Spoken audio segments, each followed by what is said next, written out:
Before delving into anything else, I want to shed light on my relationship with my sister. There's an age gap of 11 years between us. I'm currently 36, while she turned 25 this year. Her arrival wasn't exactly planned, much like mine. Our parents had me when they were just 20, so my sister's appearance 11 years later came as a surprise. Being the youngest in the family, she was indulged and pampered excessively during her childhood. Despite our age difference, I never harbored any jealousy towards her. In fact, I often spoiled her myself. Both my parents and I are dentists by profession, a path I chose out of genuine interest. When my sister expressed her desire to pursue acting, I supported her wholeheartedly. Convincing our parents to let her enroll in film school was no easy feat. They deemed it an unstable career choice reliant on luck.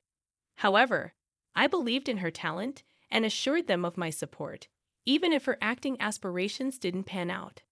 This wasn't the first time I advocated for her. During her teenage years, I often persuaded our parents to let her attend parties, stay out late, or go on trips, ensuring she experienced life to the fullest. My devotion to her knew no bounds.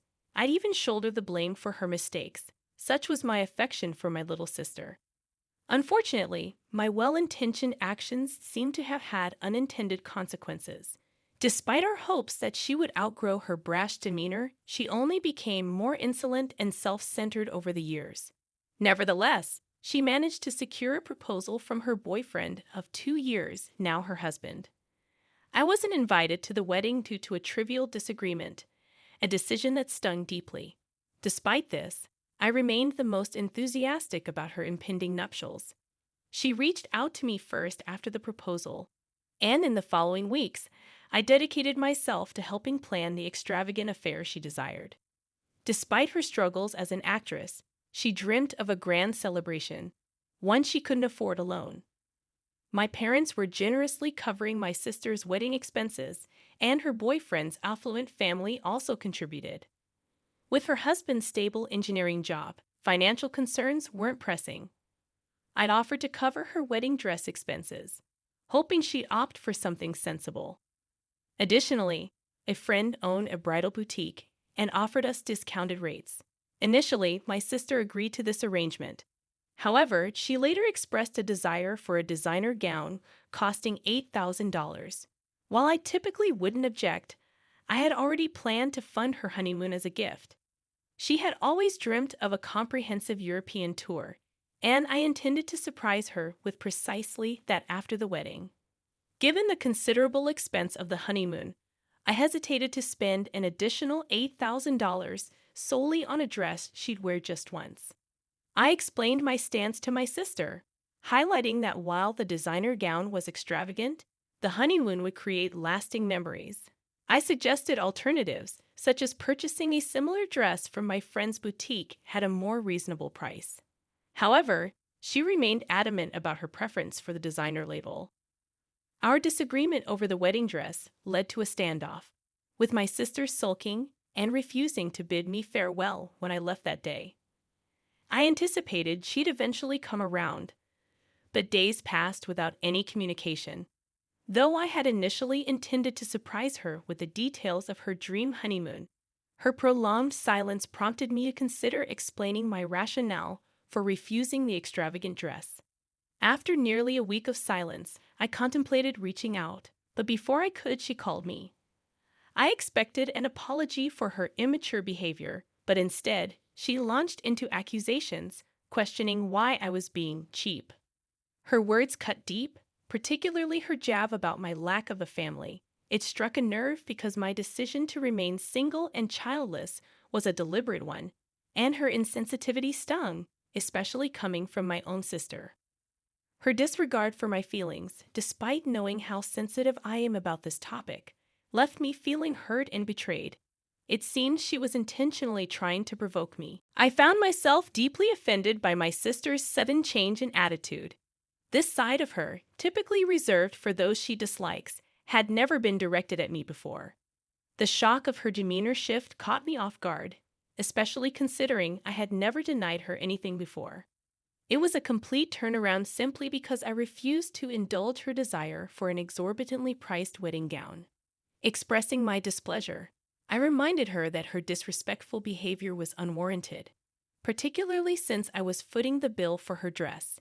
In response, she belittled my life choices, insinuating that buying things for her wedding was my attempt to fill my empty existence. She even went as far as calling me jealous of her impending marriage, emphasizing my single status as I approached 40. Unable to bear such disrespect, I ended the call abruptly. For the next few days, I nursed my wounds in silence, deeply hurt by her words. The sister I had supported and cared for was now using hurtful words against me over a trivial disagreement about a dress. Despite our parents' reassurances that things would eventually mend, I felt disheartened as the weeks passed without reconciliation. After 2 months of silence, the realization struck when I noticed the absence of a wedding invitation among our relatives. It dawned on me that our fight had severed our bond to the point where she had no intention of inviting me to her wedding. I took the situation to heart, feeling deeply hurt by my sister's actions. Despite always going the extra mile to make her happy, I found myself treated with disrespect. Even for her wedding, I was prepared to spare no expense, intending to sponsor the honeymoon of her dreams. However, upon realizing I hadn't received an invitation to her wedding, I grappled with disappointment for some time. Eventually, I came to terms with the reality of my sister's character. She exhibited traits of narcissism and self-centeredness, incapable of genuine care or love unless there was something in it for her. With this realization, I made the decision to cut ties, blocking her from all my social platforms and ceasing communication. However, during a dinner with my parents a couple of months ago, fueled by champagne, I confessed the true reason behind my refusal to buy her the extravagant dress and my intention to gift her a Europe trip. Although I later sobered up and made my parents promise not to disclose this to my sister, they broke their word. On the morning of her wedding, my sister unexpectedly appeared at my door. Startled and unprepared, I hesitated to let her in. Instead, I called her to inquire about her sudden visit. She politely requested entry, but I stood my ground, refusing to entertain her presence. Despite her attempts to reconcile, I couldn't overlook the disrespect she had shown me. Her sudden change of heart puzzled me, leading me to suspect our mother had divulged the details of the original gift I had planned for her. Confirming my suspicions, she admitted to knowing about my intended surprise, expressing remorse for her past behavior and extending an invitation to her wedding as a gesture of reconciliation. If only she had chosen to deny any knowledge of the gift and expressed genuine remorse for her actions, perhaps I would have reconsidered. But instead, she lacked the foresight to fabricate a plausible excuse and confessed to being motivated solely by the revelation of the intended gift. It was a bitter realization that had our mother not disclosed this information, she wouldn't have bothered inviting me to her wedding either. Her insistence on making amends fell on deaf ears as I stood firm in my decision to keep her at bay. Despite her protests and pleas, I remained resolute, unwilling to entertain her attempts at reconciliation. Her audacity to suggest that I couldn't dismiss her presence on her wedding day only fueled my frustration. I snapped, informing her that her last-minute invitation held no significance for me, and I had no intention of attending her wedding. As she continued to argue over the phone, insisting on the importance of her personal invitation, I chose to end the conversation once more. However, her outburst outside my door, hurling insults and even kicking it, only exacerbated the situation. Though tempted to involve the authorities, the early hour and my grogginess dissuaded me, opting instead to return to sleep and address the matter with my mother later. It was a struggle to shake off the lingering upset as I tried to drift back into sleep. Finally, succumbing to exhaustion, I managed to doze off, only to be jolted awake by the incessant buzzing of my phone. Groggily, I answered the call from an unfamiliar number, thinking it might be work-related. To my dismay, it was my sister's husband on the line. Without preamble, he launched into a tirade, joined by their friends, hurling insults and laughter my way. stunned by the onslaught. I could barely comprehend their words amidst the cacophony of abuse. After enduring the verbal assault for what felt like an eternity, I hung up in disbelief. Minutes later, I called my mother, seeking answers. She confessed to revealing the details of the intended honeymoon to my sister the evening before the wedding, hoping it would prompt her to seek reconciliation. Regrettably, her actions backfired, and I found myself subjected to further humiliation. My mother was unaware of the phone call, as she had been outside with her friends, taking photos. She expressed shock and remorse at their behavior, but I couldn't share her sentiment. This petty and spiteful display was characteristic of my sister, and I found myself seething with anger, not just towards her, but also towards my mother for her misguided intervention. For the next few hours, I stewed in my room, silently fuming and plotting my next move. Anger simmered within me, directed not just at my sister, but at my mother as well. Despite my mother's well-meaning intentions, I couldn't shake off the feeling of betrayal and humiliation. However, I recognized her genuine desire to mend things, and in time, I forgave her. Yet, my sister's behavior demanded a response. Resorting to legal action seemed futile and would only cast me as the villain. Instead, I decided to take matters into my own hands.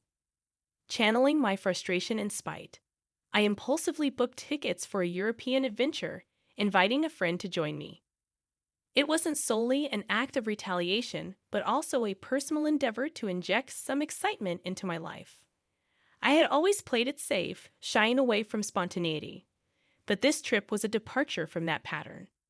As my friend and I embarked on our journey, I documented our experiences on social media, fully aware that word would eventually reach my sister. Purposefully keeping mutual connections intact, I ensured she would learn of my exploits. True to expectation, news of my travels reached her, leaving her devastated. While my actions achieved the desired effect, eliciting remorse from my sister, I couldn't ignore the backlash from others. My mother, in particular, admonished me for being petty and failing to consider the significant age gap between us before proceeding with my plan. Her words struck a chord, and I couldn't shake the feeling of regret. Despite my sister's remorse and the sympathy from those around me, I couldn't escape the nagging guilt. As the dust settled, I found myself grappling with conflicting emotions, questioning the righteousness of my actions, and feeling remorseful for the pain I had caused. In hindsight, I realized that perhaps I had gone too far in seeking retribution, and I couldn't shake the feeling of being a jerk. Update 1. Firstly, I want to express my gratitude for all the supportive comments and reassurance. Your kindness truly means a lot to me, especially during this difficult time. Some of you have pointed out that I may have been foolish in my actions towards my sister, and I agree. I realize now that I went overboard in trying to please her and ended up spoiling her more than she deserved. I suppose I was somewhat of a pushover because I believed that family would never treat me poorly, but I've learned otherwise. Additionally, I've come to recognize the unfair treatment I've received from my parents, particularly due to our significant age gap. Just because I'm 11 years older doesn't mean my feelings are any less valid. It's frustrating that my parents have chosen to intervene now that my sister is upset, despite taking a step back when I needed their support earlier. Although I haven't confronted them about this yet, I plan to address it if my mother reaches out to me again. It's been 4 days since our last conversation, and while I anticipate she may contact me soon, I'm prepared to discuss my concerns with her. During our last phone call, I noticed my father whispering to my mother, indicating he had thoughts to share but refrained from doing so to avoid adding to the drama. While I didn't mention it previously, given the current circumstances, I feel compelled to vent and express my frustrations. I'm still on my trip, putting on a brave face when I'm out with my friend to avoid dampening his spirits. However, internally, I'm grappling with a whirlwind of emotions and feeling pretty upset about the entire situation. Update 2. After nearly 3 weeks of silence, my mother finally reached out to me, not to apologize, but to inform me that my parents had decided it would be best if we didn't meet for a while to avoid upsetting my sister. It's apparent that my feelings hold little importance to them. Adding insult to injury, she revealed that they were sponsoring my sister's trip to Barrie, further highlighting their blatant favoritism. I couldn't help but sarcastically commend my mother for her sudden proactive maternal behavior, albeit at the expense of meddling in my sister's affairs. I expressed my wish for her to have shown the same concern for me when I was struggling with my sister's silent treatment over a trivial matter like a dress, and then promptly ended the call. Shortly after, my father reached out via text, admonishing my behavior towards my mother and insisting I rectify the situation if we were to maintain a semblance of a relationship. I tersely dismissed his admonitions, blocking him without further ado. I've resolved not to allow my family to disrupt my holiday any longer. Fighting for their attention seems futile, especially at my age. I refuse to be dragged into the high school-like drama orchestrated by my sister and enabled by my parents. Having invested a significant sum into this tour, I'm determined to make the most of it. While I hadn't confided in my friend about the familial turmoil until now, today I decided to open up to him. He reassured me that the issue lies not with me, but with my family's favoritism towards my sister. His words were a much-needed reality check, affirming that it's time for me to extricate myself from this toxic dynamic. For too long, I've harbored hope that my family would come around, but now I understand that's unlikely and I'm finally at peace with it. Update 3. I'm back from my European adventure after almost 6 weeks of exploring the streets of various countries. I don't want to come across as preachy, but this trip has truly transformed me and reshaped my outlook on life. I feel like a completely different person now, which is probably why I'm not bothered by the fact that my parents have disinherited me. It's okay. I have enough income to support myself. On a happier note, something unexpected happened during the trip. My friend, the one I traveled with, and I are now together. It happened about a week ago when we were sharing a bottle of wine. He confessed that he had feelings for me for quite some time, and to my surprise, I realized that I felt the same way. We've been friends for almost 8 years, and while I had harbored feelings for him, I was afraid to ruin our friendship by admitting them. But now we're together, and I couldn't be happier. Reflecting on everything that has happened, the drama with my sister, the fallout with my parents, it all seems insignificant now. This vacation was exactly what I needed for myself, regardless of any desire for revenge or validation from my family. I'm genuinely grateful for the experience and the newfound